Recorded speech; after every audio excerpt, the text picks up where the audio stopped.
Hello दोस्तों, स्वागत है आप सभी का हमारे यूट्यूब चैनल विधिकारी में। दोस्तों, इस वीडियो में हम उत्तर प्रदेश पीसीएसजे जो 2022 की परीक्षा है उसके लिए जो जीएस खंड में नए एक्ट्स कुछ जोड़े गए हैं उन्हीं में से एक है दहेज प्रतिषेध अधिनियम 1961।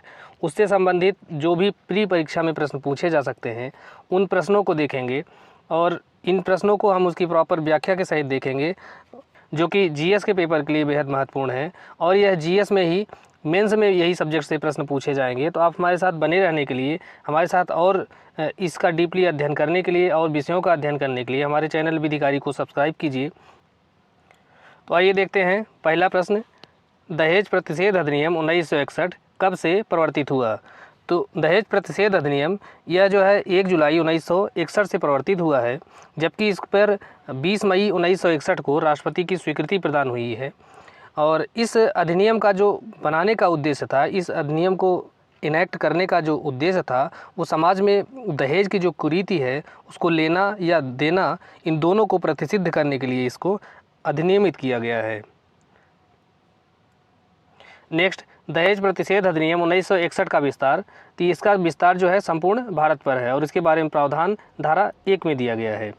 सन 2019 से पहले यह जम्मू कश्मीर राज्य को छोड़कर संपूर्ण भारत पर लागू होता था, लेकिन 31 अक्टूबर सन 2019 से इसका जो विस्तार है वह संपूर्ण भारत पर है। नेक्स्ट, दहेज प्रतिषेध अधिनियम की किस धारा के अंतर्गत दहेज को परिभाषित किया गया है। तो दहेज की जो परिभाषा है वो धारा 2 के अंतर्गत दी गई है। धारा 2 के अनुसार दहेज के अंतर्गत ऐसी संपत्ति या मूल्यवान प्रतिभूति आती है जो कि विवाह के समय, विवाह के पहले या विवाह के बाद दी जाती है। दहेज की संपत्ति है वह विवाह के एक पक्षकार के द्वारा दूसरे पक्षकार को दी जा सकती है, विवाह के किसी पक्षकार के माता पिता द्वारा या किसी अन्य व्यक्ति के द्वारा विवाह के दूसरे पक्षकार को या उसके माता पिता को दी जा सकती है। तो यह प्रत्यक्ष या अप्रत्यक्ष हो सकती है। लेकिन दहेज शब्द के अंतर्गत जो मुस्लिम विधि के अंतर्गत परिभाषित मेहर है, यह मेहर जो है यह दहेज नहीं है, इसे दहेज नहीं माना जाता है। नेक्स्ट, दहेज प्रतिषेध अधिनियम के अंतर्गत परिभाषित दहेज को कब दिया जा सकता है। तो धारा 2 में बताया गया है कि जो दहेज है वह विवाह के समय दिया जा सकता है, विवाह के पूर्व दिया जा सकता है या विवाह के पश्चात दिया जा सकता है। इस प्रकार से ये उपर्युक्त में से किसी भी समय दहेज दिया जा सकता है।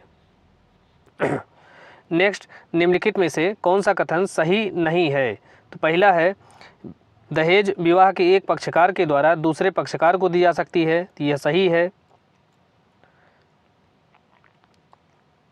दूसरा है, यह प्रत्यक्ष या अप्रत्यक्ष रूप से दी जा सकती है या देने का करार किया जाता है, तो यह भी सही है।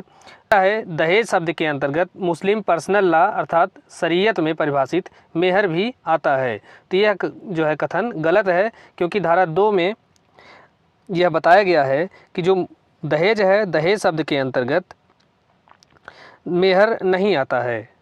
और चौथा है, दहेज के अंतर्गत इसी संपत्ति या मूल्यवान प्रतिभूति का लेन देन किया जा सकता है। तो इस प्रकार से पहला, दूसरा, चौथा सही है, लेकिन तीसरा जो है यह सही नहीं है। दहेज लेने या देने के लिए कितनी सज़ा का प्रावधान किया गया है। तो दहेज प्रतिषेध अधिनियम की धारा 3 के अनुसार जो कोई व्यक्ति दहेज लेता है या दहेज देता है अथवा दहेज का लेना या देना दुष्प्रेरित करता है तो उसे 5 वर्ष तक का कारावास और 15,000 रुपये तक का जुर्माना का सज़ा दिया जा सकता है।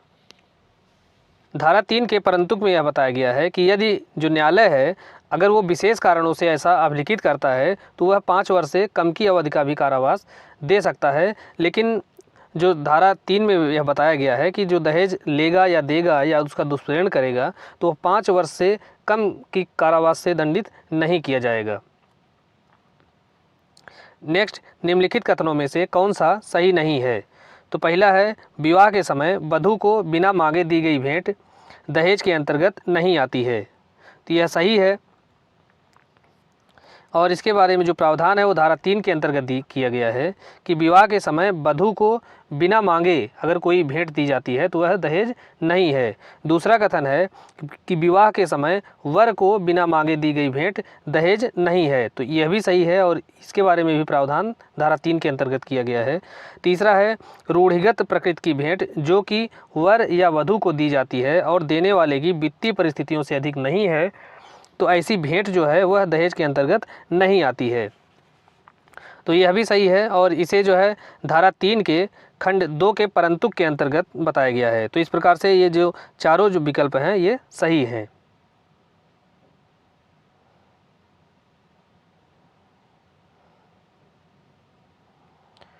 नेक्स्ट, दहेज मांगने के लिए कितनी अवधि के कारावास का दंड दिया जा सकता है?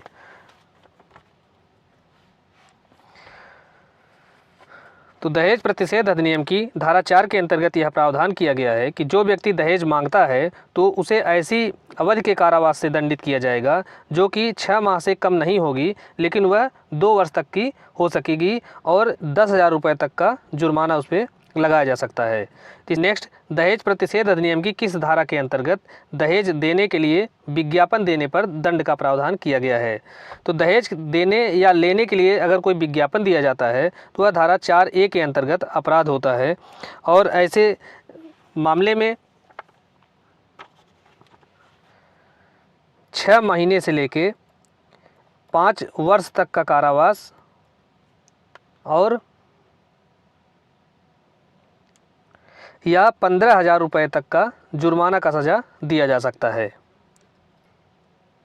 नेक्स्ट, दहेज लेने या देने के लिए किया गया जो करार है यह शून्य होता है और इसके बारे में जो प्रावधान है वो दहेज प्रतिषेध अधिनियम की धारा 5 के अंतर्गत दिया गया है। नेक्स्ट, दहेज लेने या देने के लिए दिए गए विज्ञापन के मामले में कौन सा दंड दिया जा सकता है? तो अभी हमने पहले ही बताया है कि दहेज का लिया जाना या दहेज का दिया जाना, इसके लिए अगर कोई व्यक्ति विज्ञापन जारी करता है तो उसके बारे में जो दंड का प्रावधान है वो धारा 4A के अंतर्गत दिया गया है और इसमें यह बताया गया है कि अगर कोई व्यक्ति दहेज लेने या देने के लिए कोई विज्ञापन जारी करता है तो ऐसी स्थिति में उसे 6 माह से अन्यून अर्थात ऐसी सज़ा दी जाएगी जो कि 6 माह से कम नहीं होगी, लेकिन वह 5 वर्ष तक की हो सकेगी या 15,000 रुपये तक के जुर्माना से दंडित किया जाएगा। नेक्स्ट, दहेज प्रतिषेध अधिनियम की किस धारा के अंतर्गत यह प्रावधान किया गया है कि दहेज जो है पत्नी या उसके वारिसों के फायदे के लिए होगा? तो इसके बारे में जो प्रावधान है वो दहेज प्रतिषेध अधिनियम की धारा 6 के अंतर्गत दिया गया है। नेक्स्ट, जबकि विवाह में कोई दहेज प्राप्त किया जाता है तो उस दहेज की संपत्ति को विवाह से कितने समय के भीतर विवाहिता स्त्री को अंतरित कर दिया जाएगा? तो यही चीज़ हमने अभी बताया है कि इसके बारे में जो प्रावधान है वो धारा 6 के अंतर्गत दिया गया है कि यह जो है 3 महीने के भीतर उस स्त्री को वापस कर दिया जाएगा। तो इसमें 3 स्थितियाँ हैं। अगर वह विवाह के पूर्व प्राप्त किया गया है तो विवाह के होने के 3 महीने के भीतर वापस किया जाएगा। यदि विवाह के बाद जो है दहेज प्राप्त किया गया है तो उसकी प्राप्ति के 3 महीने के अंदर उसे वापस किया जाएगा। यदि जो विवाहिता स्त्री है वह अवयस्क है और ऐसी अवयस्कता की स्थिति में दहेज प्राप्त किया जाता है तो जिस तिथि को वह जो स्त्री है वह वयस्क हो जाती है तो वयस्कता की प्राप्ति के 3 महीने के भीतर उसे वापस कर दिया जाएगा। नेक्स्ट, दहेज प्रतिषेध अधिनियम 1961 के अंतर्गत किए गए किसी अपराध का संज्ञान कौन से न्यायालय द्वारा लिया जाएगा? तो इसके बारे में प्रावधान जो है वो दहेज प्रतिषेध अधिनियम की धारा 7 के अंतर्गत दिया गया है। तो जो ऐसे अपराध का संज्ञान है वो महानगर मजिस्ट्रेट या प्रथम वर्ग न्यायिक मजिस्ट्रेट के न्यायालय के द्वारा लिया जाएगा और ऐसा जो संज्ञान है वह न्यायालय अपनी जानकारी पर ले सकता है या पुलिस रिपोर्ट पर ले सकता है या व्यथित व्यक्ति या व्यक्ति के माता पिता या अन्य नातेदार के द्वारा किए गए परिवार पर संज्ञान ले सकता है या किसी मान्यता प्राप्त कल्याण संस्था या संगठन द्वारा किए गए परिवार पर संज्ञान ले सकता है। नेक्स्ट, निम्नलिखित कथनों में से कौन सा कथन सही नहीं है? तो पहला है दहेज प्रतिषेध अधिनियम के अधीन संज्ञान लेने के लिए सशक्त न्यायालय अपनी जानकारी के आधार पर अपराध का संज्ञान नहीं ले सकता। तो यही विकल्प सही नहीं है क्योंकि धारा 7 के अंतर्गत यह स्पष्ट बताया गया है कि कोई न्यायालय जो कि इस अधिनियम के अधीन किसी अपराध का संज्ञान लेने के लिए सशक्त है तो वह अपनी जानकारी के आधार पर या पुलिस रिपोर्ट के आधार पर अपराध का संज्ञान ले सकता है। तो पहला विकल्प सही नहीं है। और दूसरा है, इस अधिनियम के अधीन किए गए अपराध का परिवाद व्यथित व्यक्ति के माता पिता या नातेदार के द्वारा किया जा सकता है, तो यह सही है। तीसरा है, इस अधिनियम के अधीन किए गए अपराध के मामले में परसीमा विधि लागू नहीं होती है, तो यह भी सही है। और इसके बारे में जो प्रावधान है वो धारा 7 के खंड 2 के अंतर्गत दिया गया है। इसमें धारा 7(2) के अंतर्गत बताया गया है कि इस अधिनियम के अधीन किए गए किसी अपराध के मामले में जो सीआरपीसी की अध्याय 36 का प्रावधान है वह लागू नहीं होगा। और सीआरपीसी के अध्याय 36 में परिसीमा काल के बारे में वर्णन किया गया है। नेक्स्ट, दहेज प्रतिषेध अधिनियम के अधीन किया गया अपराध कैसा होता है, तो इसके बारे में जो प्रावधान है वो अधिनियम की धारा 8 के अंतर्गत दिया गया है। और धारा 8 के खंड 2 में यह बताया गया है कि इस अधिनियम के अधीन अर्थात दहेज प्रतिषेध अधिनियम के अधीन प्रत्येक अपराध जो है वह गैर जमानती और असमनीय होगा। अर्थात चौथा विकल्प सही है, गैर जमानती और असमनीय होगा। नेक्स्ट, दहेज लेना या दहेज देना दुष्प्रेरित करने के लिए अभियोजित किए जाने पर सबूत का भार किस पर होगा, तो ऐसे मामले में सबूत का भार जो है वह स्वयं अभियुक्त पर होता है। अभियुक्त पर यह होता है कि वह साबित करे कि उसने अपराध नहीं किया है। और इसके बारे में प्रावधान है वो धारा 8(a) के अंतर्गत दिया गया है।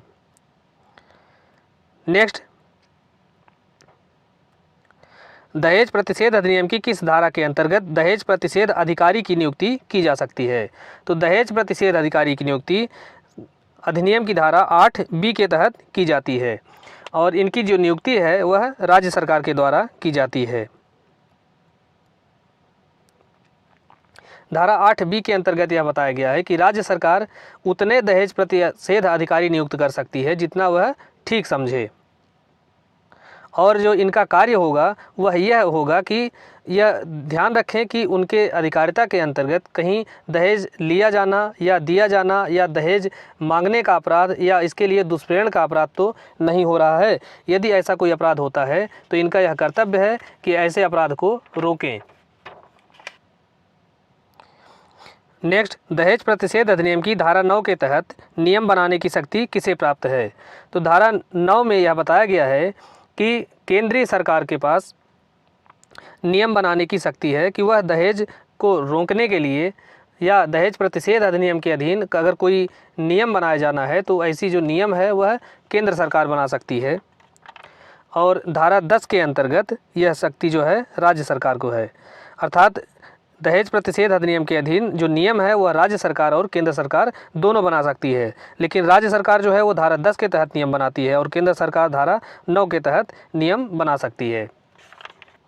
नेक्स्ट, दहेज प्रतिषेध अधिनियम 1961 जो है जम्मू कश्मीर राज्य पर कब से लागू है, तो यह अधिनियम पहले जम्मू कश्मीर राज्य पर लागू नहीं होती थी और वर्तमान में यह जो है संपूर्ण भारत पर लागू है। तो जम्मू कश्मीर राज्य पर इसे 31 अक्टूबर सन 2019 से लागू किया गया है। नेक्स्ट, दहेज प्रतिषेध अधिनियम के अंतर्गत कुल कितनी धाराएं हैं, तो इसमें कुल 10 धाराएं हैं।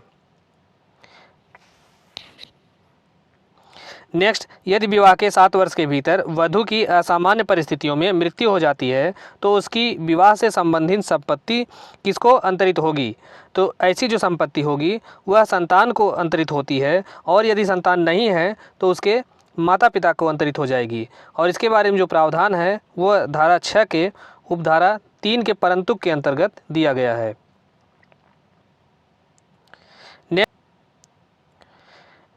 नेक्स्ट, धारा 6 नहीं है बल्कि यह धारा 3 है। धारा 3 के अंतर्गत वधू का पिता रूढ़िगत प्रकृति के उपहार जो उसकी वित्तीय क्षमता के अधीन है दुल्हन को देता है तो ऐसा जो उपहार है वह दहेज की परिभाषा में आएगा। तो यह कथन जो है असत्य है, क्योंकि रूढ़िगत प्रकृति के जो उपहार दिए जाते हैं वह दहेज के अंतर्गत नहीं आते हैं, बशर्ते जो देने वाला व्यक्ति है उसकी वित्तीय क्षमता से अधिक की कीमत के उपहार न हों। नेक्स्ट, दहेज प्रतिषेध अधिकारी की नियुक्ति किसके द्वारा की जाती है,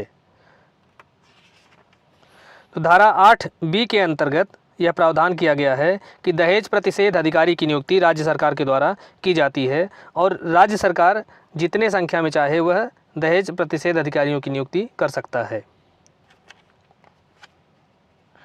नेक्स्ट, जहाँ कोई दहेज विवाह की वधू से भिन्न व्यक्ति को दिया जाता है वहाँ वह व्यक्ति उस दहेज को अंतरित करेगा। तो यह जो है दहेज किसको अंतरित किया जाएगा, तो इस दहेज की जो धनराशि है वह वधू को अंतरित कर दी जाएगी और इसके बारे में जो प्रावधान है वो धारा 6 के अंतर्गत दिया गया है। नेक्स्ट, एक उद्योगपति ने एक विज्ञापन छपवाया कि जो कोई उसकी पुत्री से विवाह करेगा वह उसे अपनी संपत्ति का आधा भाग दे देगा। तो यहाँ पूछ रहा है कि उसने कौन सा अपराध किया है। तो उद्योगपति ने यहाँ पे विज्ञापन छपवा के जो है दहेज देने की बात कर रहा है, तो इसलिए वह दहेज प्रतिषेध अधिनियम की धारा 4A के अंतर्गत अपराध किया है।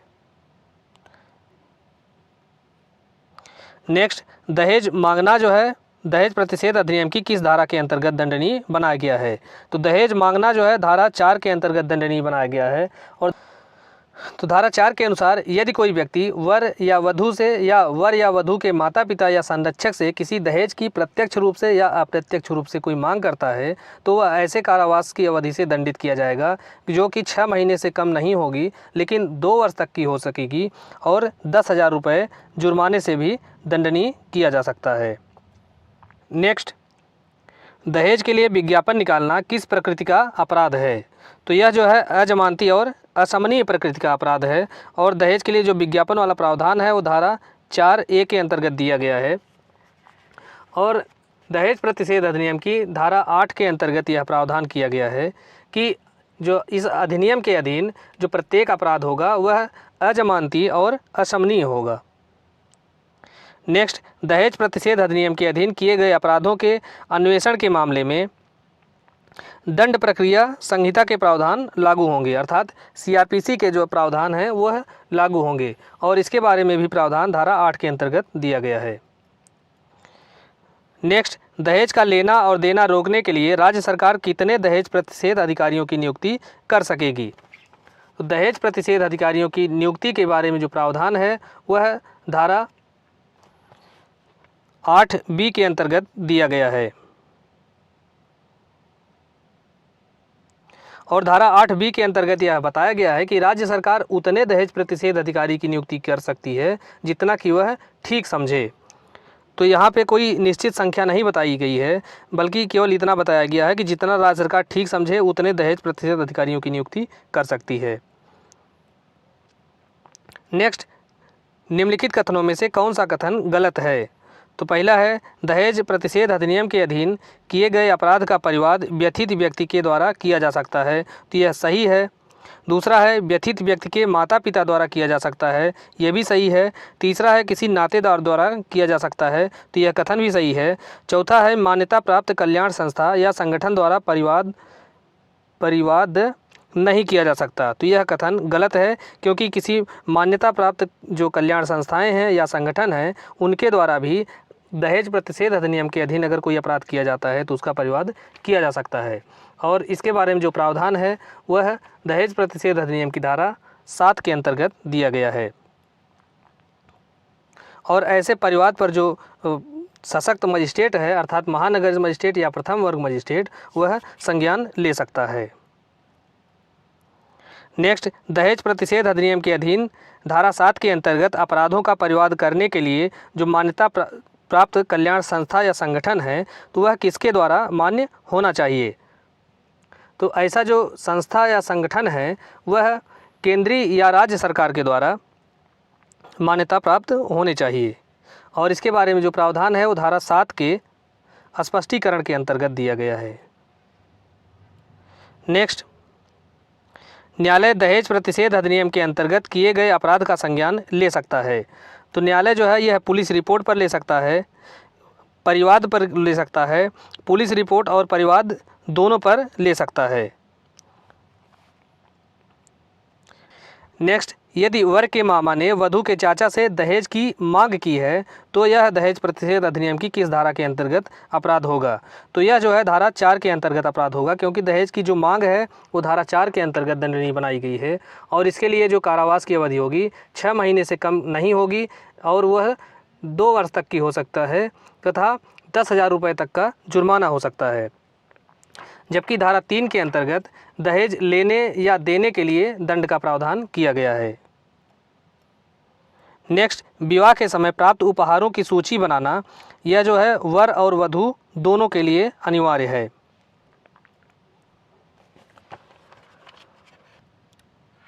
तो दोस्तों, इस प्रकार से इस वीडियो में हमने दहेज प्रतिषेध अधिनियम 1961 से संबंधित जो भी प्रश्न बनाए जा सकते हैं, आपकी परीक्षा में पूछे जा सकते हैं, उनको हमने उनकी प्रॉपर व्याख्या के साथ हल किया है और उम्मीद है कि यह आपके लिए बहुत सहायक होगा। और आप हमारे साथ बने रहने के लिए और इस प्रकार के और भी विषयों के वीडियो पाने के लिए हमारे चैनल को सब्सक्राइब ज़रूर कीजिए और अपने दोस्तों के साथ भी इसे शेयर कीजिए।